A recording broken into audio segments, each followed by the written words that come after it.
الگ الگ ڈشیں بنا کر کے عید میں مشغول کر لینا، یہ عید کا مقصد نہیں ہے۔ عید کا اصل مقصد ہے اللہ کو راضی کرنا۔ وہ اگر راضی ہو گیا تو ہر دن تمہارا عید کا ہے، اور اگر وہ تمہارے اعمال سے ناراض ہے، چاہے 1000 بقرعید آئیں، 1000 عید الفطر آئیں، تمہارے لیے کون سی عید ہے؟ رب تعالیٰ اگر تم سے ناراض ہے، کون سی عید ہے؟ عید در حقیقت مولا کو منانا ہے، اس کو راضی کرنا ہے۔ قربانیاں گوشت کھانے کے لیے نہیں۔ ایک مسئلہ بھی جاتے جاتے بتا دوں، اگر کسی نے گوشت کھانے یا صرف گوشت کی نیت کر کے قربانی کی کہ آپ گوشت ملنے والا ہے، فلاں فلاں ڈش بننے والی ہے گھر میں، تو کہا گیا کہ اس کی قربانی ہی نہیں ہے، قربانی ہوگی ہی نہیں۔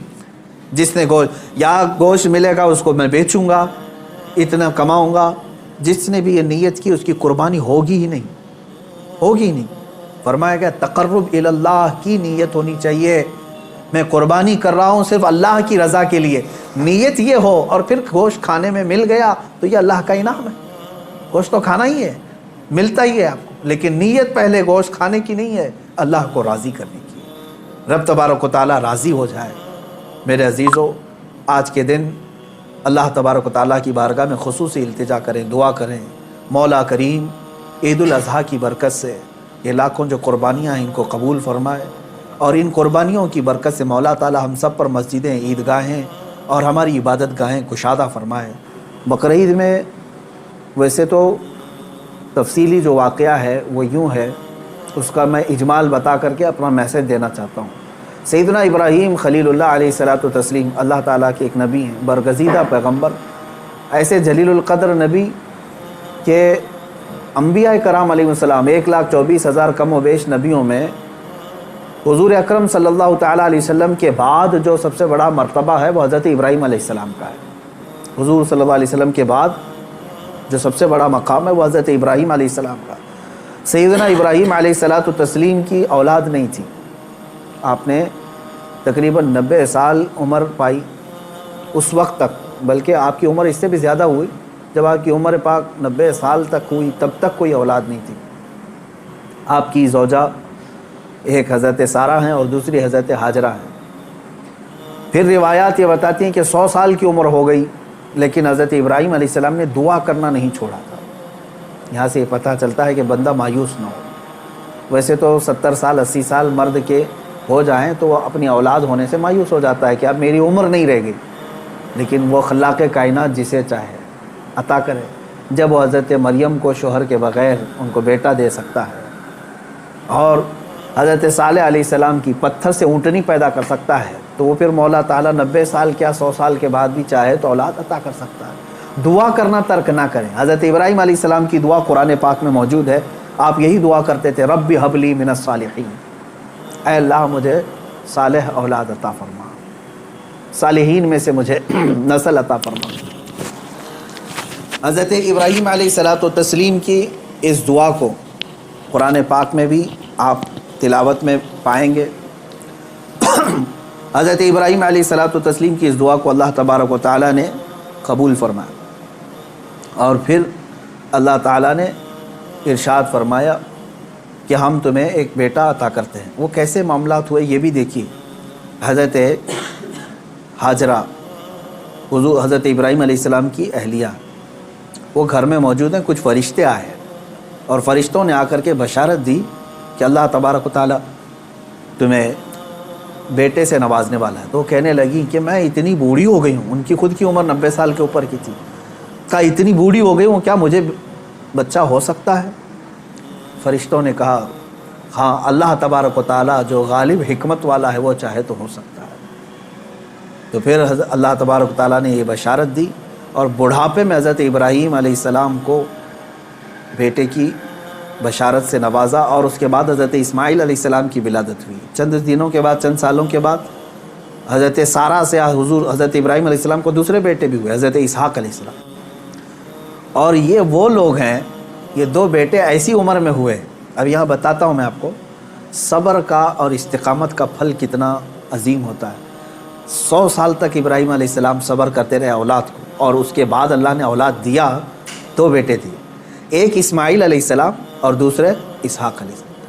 ان دونوں نبیوں کے بارے میں اگر میں آپ کو بتاؤں، اسحاق علیہ السلام وہ نبی ہیں حضرت ابراہیم علیہ السلام کے وہ بیٹے ہیں جن کو اللہ نے نبی بھی بنایا، اور ان کی نسل میں 30,000 سے زیادہ نبی پیدا کیے تقریباً۔ بنی اسرائیل پوری نسل جو ہے وہ اسحاق علیہ السلام کی نسل ہے۔ اسحاق علیہ السلام کے بیٹے یعقوب علیہ السلام، یعقوب علیہ السلام کے بیٹے یوسف علیہ السلام، یہاں سے پوری بنی اسرائیل چلی، اس میں ہزاروں نبی آئے۔ ابراہیم علیہ السلام کو ایک بیٹے اسحاق علیہ السلام کی نسل میں سارے نبی عطا کیے، اور دوسرا بیٹا جو اسماعیل علیہ السلام عطا کیے، ان کی نسل میں تو سید الانبیاء حضور صلی اللہ علیہ وسلم پاتے ہیں، محمد رسول اللہ صلی اللہ علیہ وسلم علیہ افضل التحیت و اکمل التسلیمات۔ تو یہ حضرت ابراہیم علیہ السلام کی دعا کا نتیجہ تھا، اور صبر اور استقامت کا۔ آج جو مجھے پیغام دینا تھا وہ یہی ہے، میں نے آیت کریمہ بھی خطبے میں یہی پڑھی۔ بے شک وہ لوگ جنہوں نے یہ کہا اللہ ہمارا رب ہے، ان الذین قالوا ربنا اللہ، بے شک وہ لوگ جنہوں نے کہا اللہ ہمارا رب ہے، ثم استقاموا، پھر اس پر جم گئے، یہ ہے استقامت۔ استقامت کہتے ہیں ڈٹے رہنا، جمے رہنا۔ اب اس کے متعلق جو قرآن کہتا ہے تتنزل علیہم الملائکہ، ان پر اللہ تعالیٰ فرشتے اتارتا ہے۔ کیا کہتے ہوئے آتے ہیں فرشتے؟ اللہ تخافوا ولا تحزنوا، گھبراؤ مت، ڈرو مت، ہم تمہیں وہ بشارت دینے آئے ہیں جس جنت کا اللہ نے تم سے وعدہ کیا ہے۔ تھوڑے دن اور باقی رہو، تھوڑے دن اور جمے رہو، اور ڈٹے رہو۔ یہ استقامت کرتا ہے بندہ، استقامت پر فائز ہوتا ہے تو فرشتے اس کی مدد کے لیے اترتے ہیں۔ ہاں اتنا ہے کہ ہلا دیے جائیں گے، تمہاری خواہشات کے خلاف معاملات آئیں گے، تمہارے نفس کے خلاف معاملات آئیں گے، اسی پر جمے رہنے کا نام استقامت ہے۔ اور استقامت کا معنی اتنا عظیم ہے کہ صوفیہ اکرام نے کیا فرمایا معلوم ہے؟ الاستقامت فوق الکرامت، عربی میں فرمایا استقامت جو ہے یہ کرامت سے بھی بڑھ کر کے ہے۔ لوگ کہتے ہیں نا کرامت، کرامت کا مطلب اکثر لوگوں نے ہی سمجھا کہ وہ انہونی چیز دکھانا، یعنی جو ایسی چیز جو جس کو دیکھے ہی نہیں پائے، ہوا میں کوئی اڑ کے دکھا رہا ہے، پانی پہ کوئی چل کے دکھا رہا ہے، تو اس کو بہت سارے لوگ کیا سمجھتے ہیں؟ یہی کرامت ہے، محیر العقول چیزیں، یعنی جو عقل کو عاجز کر دیں۔ اور فرمایا گیا ان کرامتوں سے سب سے بڑھ کر کے استقامت ہے، یعنی شریعت پر جمے رہنا، ڈٹے رہنا۔ میں اس پر آتا ہوں، حضرت ابراہیم علیہ السلام کے اس واقعے کو میں مختصر کرتا ہوں۔ بیٹا ہوا، 100 سال تک صبر کرنے کے بعد پھر اللہ تبارک و تعالیٰ نے امتحانات ایسے لیے کہ ابراہیم علیہ السلام کو ترک وطن کرنا پڑا ہے، یعنی آپ کا شہر جو ہے بابل تھا، عراق۔ واقعہ تفصیل سے آپ کو پھر کبھی، وہاں آپ کو ہجرت کرنا پڑا، وہاں سے وطن چھوڑ دیا آپ نے، آپ کو جان کی بازی بھی لگانی پڑی، آگ میں آپ کو ڈالا گیا ہے، جان کے ساتھ بھی آپ کا امتحان ہوا، اس میں بھی آپ استقامت پر تھے۔ جب آپ کو نمرود آگ میں پھینک رہا تھا، جبرائیل علیہ السلام آئے اس وقت اور پوچھنے لگے الک حاجت یا خلیل اللہ، اے اللہ کے خلیل کوئی حاجت ہو تو بتائیں۔ تو حضرت ابراہیم علیہ السلام آگ میں پھینکے جا رہے ہیں، اس وقت بھی کیا کہتے ہیں؟ ہاں ہے حاجت لیکن اللہ سے، میرا مولا میرے ساتھ ہے۔ یہ استقامت اور توکل کا اعلیٰ درجہ۔ تیسرا جو ہوا آپ کے ساتھ وہ اولاد، اور آپ کو یہ بھی میں بتا دوں کہ اب اولاد دیا اللہ تعالیٰ نے، پھر حکم یہ فرمایا، خواب میں حضرت ابراہیم علیہ السلام کو یہ کہا گیا کہ آپ اپنے بیٹے کی قربانی دیں اللہ کی بارگاہ۔ لیکن ابراہیم علیہ السلام نے خواب میں دیکھا تو اس کے بدلے میں آپ نے جانتے ہیں تقریباً آپ نے 100 اونٹوں کو ذبح کر دیا، اونٹ ذبح کیے۔ شاید اس خواب کی تعبیر یہ ہو۔ دوسرے دن پھر خواب وہی آیا، پھر آپ نے ذبح کیے۔ تیسرے دن پھر خواب آیا، تب آپ نے یقین کے ساتھ یہ فرمایا کہ مجھے میرے بیٹے اسماعیل کی ہی قربانی کا حکم دیا جا رہا ہے۔ پھر حضرت ابراہیم علیہ السلام، یعنی اونٹوں کے ذبح کرنے میں مال بھی تو کتنا قربان ہوا۔ تو اب میں جو بتانا چاہ رہا ہوں، اب وہ آخری بات سنیں۔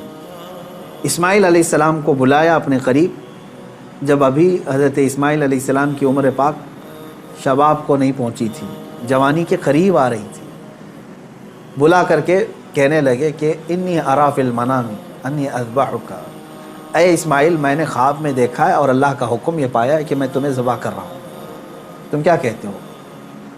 حضرت اسماعیل علیہ السلام نے کیا کہا؟ یا ابت افعل ما تؤمر ستجدنی انشاءاللہ من الصابرین، اے میرے والد گرامی آپ کو جس بات کا حکم دیا گیا ہے وہ کر جائیے، آپ انشاءاللہ آپ مجھے صبر کرنے والا پائیں گے۔ اسماعیل علیہ السلام، بیٹے کو کوئی یہ کہے، اب یہ اسی کے لیے شاعر نے یہ کہا ہے یہ مکتب کی کرامت تھی کہ فیضان نبوت تھا، سکھائے کس نے اسماعیل کو آداب فرزندی۔ ہاں بہرحال اب جو معاملہ پیش آیا وہ پتہ ہے آپ کو، حضرت اسماعیل علیہ السلام کو لے گئے مینا میں، وہ جگہ آج بھی باقی ہے جہاں حجر اسماعیل کہہ کر کے ایک پتھر رکھا گیا ہے، وہاں پر اسماعیل علیہ السلام کو لٹایا گیا۔ ابراہیم علیہ السلام نے اپنی آنکھوں پر پٹی باندھ لی، ان کے ہاتھ پیر کو باندھ دیا، اور اس کے بعد تیز چاقو سے ان کے گردن پر چھری چلائی، لیکن چھری نہ چلی۔ روایات یہ بتاتی ہیں کہ آپ نے اس چھری کو پتھر پر مارا، پتھر دو ٹکڑے ہو گئے، کٹ گیا، لیکن نرم و نازک گلا نہیں کٹا، 2 مرتبہ نہیں کٹا۔ تیسری مرتبہ آپ نے زور سے چلایا تو کٹ گیا، مگر گلا نہیں۔ اللہ تبارک و تعالیٰ کے حکم سے جبرائیل علیہ السلام ایک دمبا جنت سے لے آئے اور اسماعیل علیہ السلام کو وہاں سے ہٹا کر کے دمبا رکھا، دمبا ذبح ہو گیا۔ اسماعیل علیہ السلام کھڑے رہے۔ ابراہیم علیہ السلام جب ذبح کر چکے تو اپنی آنکھوں سے پٹی ہٹا کر کے آپ اللہ کا شکر ادا کر رہے تھے کہ اے مولا تیرا جو حکم تھا وہ میں نے مکمل کر دیا۔ تو جب آپ نے پٹی ہٹا کر کے دیکھی تو بکرا ذبح ہے اور اسماعیل علیہ السلام سلامت ہیں، تو رب تبارک و تعالیٰ نے یوں ارشاد فرمایا، قد صدقت الرؤیا یا ابراہیم، اے ابراہیم تو نے ہمارے بتائے ہوئے خواب کو سچ کر دکھایا۔ وَنَادَيْنَاهُ بِذِبْحٍ عَظِيمٍ، ہم نے اسماعیل کو ذبح عظیم کے نام سے پکارا۔ اللہ تعالیٰ نے فرمایا، اللہ تبارک و تعالیٰ یہ امتحان لے رہا تھا۔ یہ انبیاء کرام علیہم الصلاۃ و تسلیم کے ساتھ ہے، ایسا نہیں ہے کہ سارے لوگ یہ کر پائیں گے۔